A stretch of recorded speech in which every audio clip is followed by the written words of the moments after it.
ډېر زوړ ځنګل د غرونو منځ کې خطرناک ځنګل چې خلکو به ورته د جادو ځنګل ویلې. ډېرو خلکو کوشش وکړ چې د دې جادو ځنګل راز معلوم کړي، خو هېڅ چا د جادو د ځنګل راز معلوم نه کړی شو او څوک چې ورته ورغلي دي واپس نه دي راغلي. کلي ته حامد نومې یو مسافر راغلی و چې د خلکو نه به یې روزانه دا کیسې اورېدې د ځنګل د جادو چې څوک تللی دي بېرته نه راغلي. حامد ویل چې دا زه په خپلو سترګو نه یم لیدلې، زما له نه صبرېږي. خپله روان شو، همسار او لټین یې واغېسته او سفراک خو د جادو ځنګل طرف ته روان شو. خلکو ډېر منې کړ، هغه ویل دا زه خپله ګورم چې جادو څه کیسه ده. حامد شو قدمه تلی نه و چې فضا بدله شوه، اوس عجیبه غوندې رڼاګانې د سپکې په سر ښکارېدې او ناڅاپه داسې یو اواز وشو. دې اواز حامد ویرولو، خو بیا یې هڅه وکړه چې دا معلومه کړي او اواز طرف ته روان شو. حامد د اواز طرف ته روان و چې مخې ته یې یو عجیبه غوندې دروازه ښکاره شوه. دروازه په زیړ رنګ او په هر قسمه رنګونو جوړه وه او کلکارې ټول، او شاته نه به کومه رڼا چې راتله بهر به راوتله.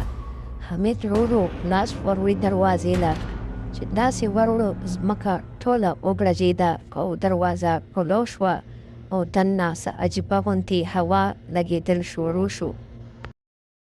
حامد چې دننه کمرې ته ورننوته، ګوري چې په کمره کې دننه په چونتره یو بلب پروت دی او بلب رڼا کوي.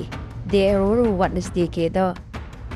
حامد چې رڼا ته ورنږدې شو نو ګوري چې د کمرې د بل طرف نه ډېر درانه درانه قدمونو اوازونه را روان وو. دی حیران شو.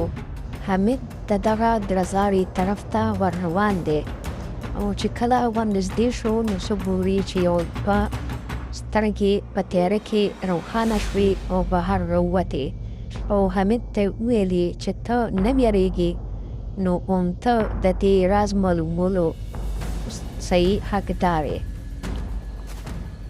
تا ویره ونه کړه ځکه ته د دې ځنګل د راز د لیدلو وړی. حامد چې بل طرف ته وکته نو رڼا شوه او یو دروازه بله پلو شوه او حامد دننه طرف ته ور روان شو. حامد چې وردننه شو، دې کمره کې هم داسې قسمه قسم رڼاګانې وې. په دې وړونو شنې او سرې هر رنګه رڼاګانې بلېدې او کیسه ډېره مختلف وه. کمره کې مخامخ یو صندوق پروت دی او ډېره تیزه رڼا ترېنه تاو راتاو ده. که دا خزانه یوازې د سرو زرو لپاره وي نو ارزښت نه لري، خو دې ځنګل راز پټ وي، باید په امانت یې وساتم. د دې ځنګل تر ټولو لویه خزانه شتمني نه ده، بلکې رښتینولي، زړورتیا او پاک نیت دی.